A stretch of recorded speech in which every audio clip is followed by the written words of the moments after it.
All right, so we got a lot of big news that came out this past week. The S&P, the stock market, closed very close to an all-time high. It might even have been an all-time weekly close, but at the very least, we are over 6,100 on the S&P. We closed on the week, and the high is like the mid 6,100. So we are very close to an all-time high there. We had some other big Bitcoin news. I wanted to get into that. First things first, if you liked the video, please like, subscribe, check out those links below. So getting right into it here. This is a quote from Powell, or Jerome Powell, would use quantitative easing only when rates are at zero. So Joseph Wang responds by saying, money printer is a long ways away. Is that the case? Most likely that is the case. But you also have to keep in mind that if something comes out of left field, rates are going to zero. And if things continue to stay bad, quantitative easing, QE infinity is on. So that's something that I would say. The fact that they're not trying to lower rates, or they're not lowering rates, is frankly, that's a sign that the economy really isn't that bad. Now, in a lot of ways, the economy certainly is struggling. There's a lot of individuals out there that are struggling, but at least insofar as the stock market and how the Fed looks at the economy, it's not struggling. In reality, I think it is, as far as the average person goes, but inflation is kind of tapered off. It doesn't look like we're going to hit that 2% number that they want to lower rates more. It's looking like we're going to chill in that 2.5% to 3% range. We might even go up a little bit, depending on what happens with the tariffs and whatnot. But that's something that I think definitely could spook the markets. I've said time and time again, Joseph Wang seems to think that, or he does say directly, it's not that he seems, that we're going to see that we've topped out and we're going to go lower. He actually thinks the S&P is going to be negative for the year, which again, we're still very early on. But I think we're still going to scrape out some gains. I think we're going to crawl higher, definitely at a lower pace than what we've done over the last couple of years. But I still think we're going to crawl higher, and I think something will happen over the next 2, 3, 4, 5, 6, 7 months or so that will scare the market. We'll see a noticeable pullback the first time in whatever it's been, a little over 2 years, and that'll be enough to scare people off. And I think that's when the Fed starts to pivot. They'll end QT, they'll cut rates, they might even do QE, and then that'll send the markets higher, whether it's late this year, next year. That's pretty much my thoughts on that. Goldman Sachs disclosed recently that they are buying Bitcoin. And not that they're buying Bitcoin literally, they are buying the Bitcoin ETFs. And we're talking about $2.3 billion. So we're not talking about chump change here. Now, for them, that is chump change. But for the average person, or even the average investment bank or hedge fund, that's a decent chunk of change, and that's only the first time. That's the first time. Something tells me that they're going to keep buying every single quarter, every single month, right? Something tells me that's going to happen. We also had BMO, Bank of Montreal. They are buying Bitcoin, and quite possibly the biggest news from the week, Abu Dhabi's sovereign wealth fund bought 436 million worth of Bitcoin ETFs, and that's just so far in Q1. So I think that the arms race is officially on. As far as the American government goes, they are still looking into the idea of a Bitcoin strategic reserve. Frankly, I'm a little worried that we're actually going to get a legit Bitcoin strategic reserve, at least insofar as the way that they said they were going to do it, being, I think they said they're going to buy like 200,000 or 250,000 Bitcoin per year. I don't know if that's going to happen. Honestly, I kind of feel like it's a little bit less than a 50% chance it's going to happen, but I do think something's going to happen. I think that it'll probably be, maybe they just take the Bitcoin that they already own and declare that their strategic reserve, or they start buying the ETFs. That's possible as well. Or another possibility that I don't really like, but I probably still would take it, is they buy a market cap weighting of the top 10 cryptos or something along those lines.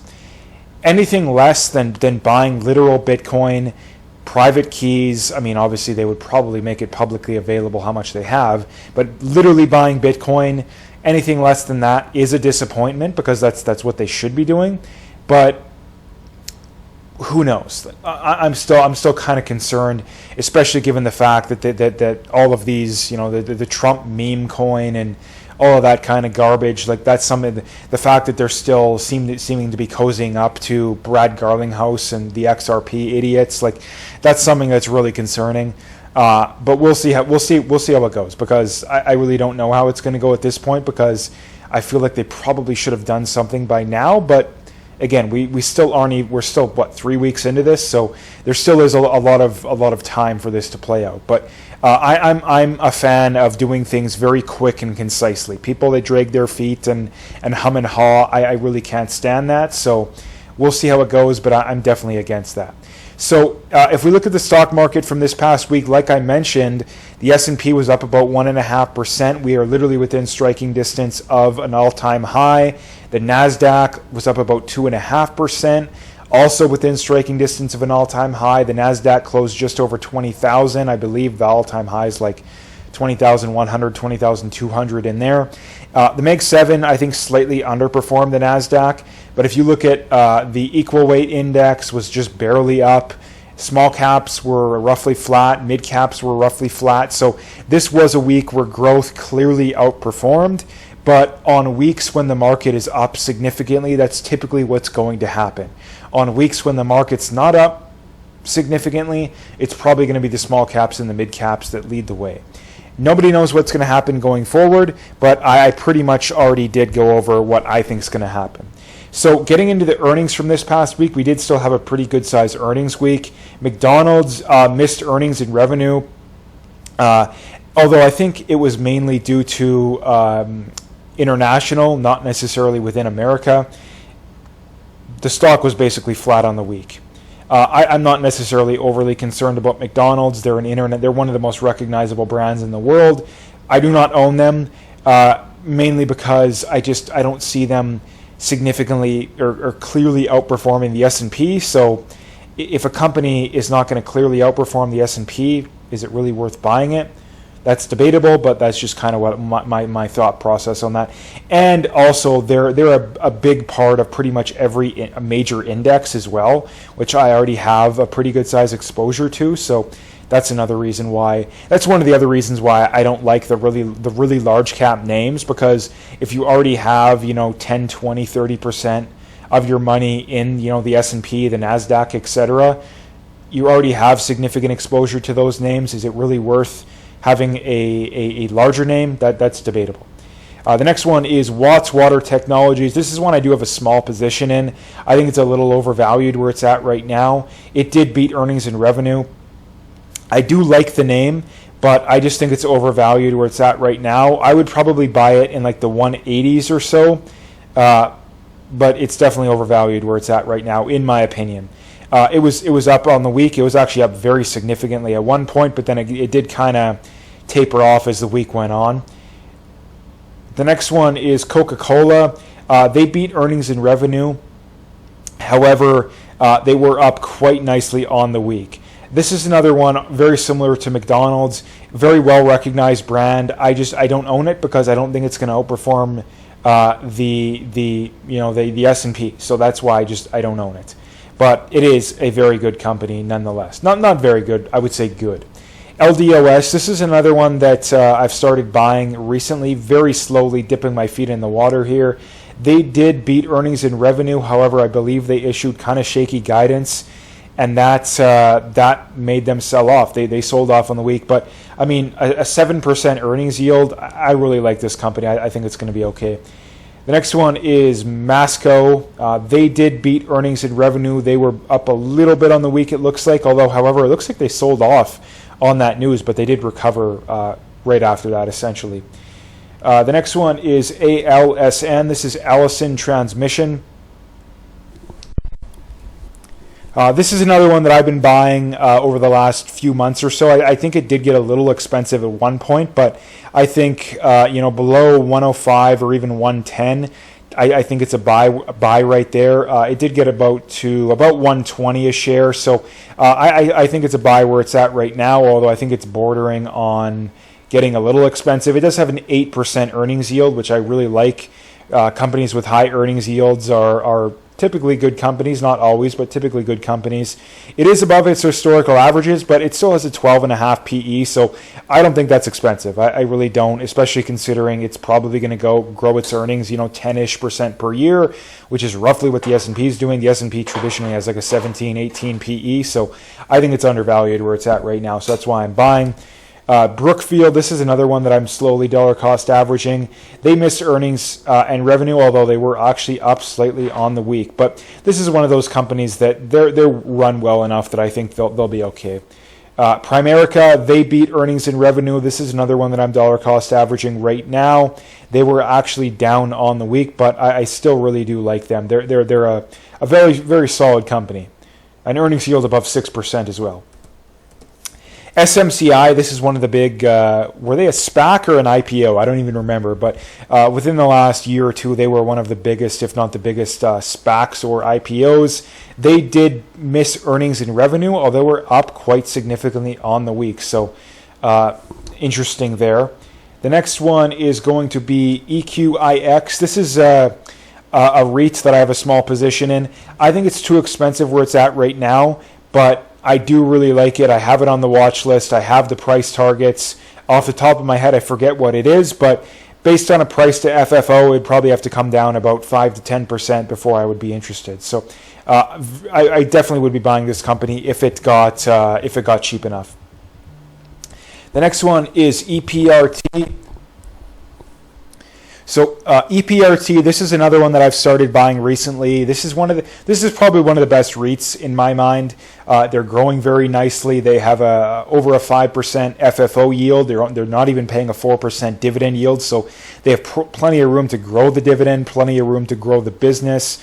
They're run very well, and not to mention too, they're diversified very well. They have a lot of different kinds of tenants. So this is one of the best, if not the best, REITs in my mind. That's why I am buying it right now. The next one is Paycom Software. This is one I used to own, but I did sell it mainly because it got too expensive and it ran a lot. I think I was buying it like in the mid 100s, and it's well over 200 now. They beat earnings and revenue, and it looks like they were up a little bit on that news. I would buy them if it got cheap enough again, but I think they're just too expensive where it's at right now. WCN, this is one I have on a watch list. I probably would buy if it got cheap enough. Missed earnings, they did beat revenue. They were basically flat on the week. Lincoln Electric, this is another one that I'm dollar cost averaging right now. They beat earnings and revenue. They were up, they were up a lot on the week. Let's see what they were. They were up about 11%. At one point, they were up about 14%. So up quite significantly here. They're definitely bordering on being expensive here. This is one I'm probably going to have to dig into a little bit more to see if it's too expensive where it's at right now, but I don't want to spend like 5 to 10 minutes just breaking that down specifically here. So it appears like it might be a little bit expensive just based on the fact that it's more expensive than its historical averages, but I would have to dig a little bit deeper. But very good news nonetheless, because I have been buying this one for the last probably 3-4 months or so. The next one is Applied Materials. They did release pretty good earnings, but they released kind of shaky guidance. They lowered their revenue outlook, so that caused them to sell off on that news. But I'm still buying. I mean, if you look at their valuation here, they're 21.68, which is basically what the S&P is at. I don't see how this company doesn't grow as fast as the S&P does over the next 10 to 20 years. So I'm still buying, but I mean I think it's probably worth fair value, probably let's say 180, 190 a share. So not that undervalued necessarily. Coinbase released good earnings. They beat earnings and revenue, and they were basically flat on the week. It looks like they did go up on that news, but they sold off after that. KNSL, this is one of my favorite insurance companies. They did beat earnings and revenue, but they sold off on the news. So that's kind of interesting there. Palo Alto Networks, this is another one I have on a watch list that's just too expensive. They beat earnings and revenue, but they did lower guidance, which caused them to sell off quite significantly. But then on Friday, they went right back up. So they closed basically flat on the week. And then the next one, or the last one here, is Agnico Eagle Mines. This is one of the gold royalty companies. They did beat earnings and revenue. However, they actually sold off on that news, which is kind of interesting. So that is the news from this past week. Next week, I believe we have NVIDIA. They're typically one of the last of the major companies to release.